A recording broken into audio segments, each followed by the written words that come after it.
This is TPL Local Regina. Are you a country music fan? You've come to the right place. Today, we are talking with Joel Stewart about what's happening live in country music across the country. Joel, thanks, man. I appreciate this. Always a pleasure, and always a pleasure to talk about country music and all those sorts of things. It is summer, which means it's festival season, Mike. Yes, indeed. Yes, indeed. We take advantage of this as Canadians, I think. It's the one time of the year where you really get to do your music.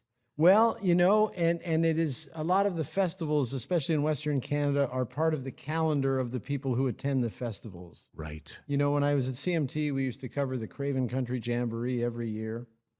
And it didn't matter if there was a rider game on, people would still come to the festival. It's now called Country Thunder, and it's a beautiful setting. But the people who go there, that is what they plan for all year. And it's a shame they don't remember anything after Friday night. I think that there's a good reason for that, and I think it's a part of the fun as well. Yes. Who are we going to see this summer that might be some of the highlights? I think on some of the on the Country Thunder routing, which is there's a Country Thunder in Winnipeg, there's a Country Thunder in Saskatchewan, there's a Country Thunder in Calgary. Some of the names change, but one of the bigger draws is Lainey Wilson, who a great singer, but she's also known from the TV show Yellowstone and all that kind of stuff. Yeah. And she recently married a fella who was a former backup quarterback for the Ottawa Rough Riders, or the Ottawa Red Blacks. No, really. All roads lead to the CFL. Isn't that something? Anyway, yeah, in your world they do, don't they? Yes, they really do. Super fan. Lainey Wilson will be the big draw. And then there's all kinds of other. I think Motley Crue is at Country Thunder in Winnipeg, and I think they call it Rockin' Thunder or something. They changed the night or something like that. But I think people should just find Country Thunder in your neighborhood. There's one in Calgary. There's one in Saskatchewan. There's one in Winnipeg. Those are kind of the big ones. July 1st is usually the Dauphin Fest in Manitoba as well, which is usually an all-Canadian lineup. Well, sometimes it's all-Canadian. Canada Day is all-Canadian usually. Yeah. But I've seen some big acts there as well. So depending on where you want to go and what you want to do and how you want to do it, because you can do the whole VIP thing, or you can just go camp and drink and listen to the music and do all that stuff too. Not necessarily, you don't have to drink. No, you don't have to, but you get a free campsite if you do. I made that up. Yeah. Some of the Canadian acts right now that people should be looking for across the country. And in fact, it's pretty wild because if you look at the charts here in Canada, and obviously it's a little skewed because we're more familiar. There's some dominance going on in the last year on the country charts with Canadians. Oh, yes. Oh, yes. I think, you know, it used to be like the Americans would have the top 10 songs, and maybe a Canadian would have a song in the top 15 or something like that. Now you're seeing the Canadian artists on Canadian radio hitting top 5, hitting number 1, including the Americans. And that's just a great thing to see in terms of who's touring this summer. You know, Dallas Smith is, well, I know him. He was in the movie I directed, Souls Road, but also he's the biggest star, the biggest male star in Canadian country music. He really does maintain a grasp on his fan base here in Canada in a big way. It's funny because of the film premiere for Souls Road.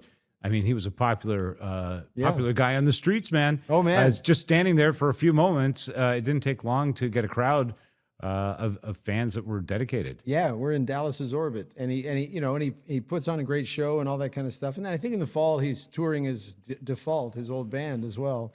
But I think try and catch some of Dallas's summer shows because, gosh, Dallas has 18 number ones or something, and you're going to hear them all. It's a great show because everyone knows the words to every song, and it's kind of a magical thing, which is what community is supposed to be about, right? It's the thing we didn't have during the pandemic. We didn't have that ability to share our love of something with a total stranger. You know, and I think people are just now, maybe I'm wrong about this, and maybe you're finding this in your own life, people are now just getting back to being out and taking live, so many years post-COVID, but still people are adapting to the idea, okay, we're going to go out and be around a lot of people. Promise you, if you go to one of these festivals, it will be the highlight of your summer. Yes. There's no two ways. Yeah. That's why they plan it every year. That's what are we doing again next year? We're doing the exact same thing with the exact same people. And man, that is not stale. That is not lame. It's awesome, actually. One of the other venues that you and I kind of touched on when we were chatting before this is Stampede, which has an amazing lineup of acts every year. You know, the Nashville North tent that they have every year, which is usually 1 or 2 bands every night, and you got to get there a little early and you got to get in there. But every different night of the week, they will have a superstar from our country, usually Canadian, some baby American acts too, but you will know the songs from the radio. You will enjoy that environment. And that is the heart of cowboy country, of course, as everyone knows. And I know you say, Toronto guy talking about his heart. I lived there for 15 years. It's okay, Joel. No, we believe you. You're legit. CMT and all that. Contains comments which may be triggering. But it is the Stampede, and country music is the soundtrack of the Stampede, and they do an incredible job of programming that, and they spend a lot of money programming. They are a good gig to get. Take a look. I would recommend this. Take a look for our country music lineup, which will be posted in a video in the next couple of days. And we'll give you sort of the lineup of what's happening on the West Coast. And you might want to do a little bit of travel and catch some of these festivals and some of these artists. So we'll make them available for you. Joel Stewart, thank you so much. Hey, my great pleasure. Thanks for having me. Looking for reliable and convenient personal safety products? Less Lethal has you covered. As Canada's only authorized Byrna distributor, we provide a range of products for recreation, protection, and security. Explore our Byrna launcher lineup, including the LE, SD, TCR, and Mission 4, designed for different levels of performance and protection needs. We also offer the Banshee personal safety alarm, designed to protect children, women, and vulnerable individuals. Because your safety is our top priority. Shop now at lesslethal.ca.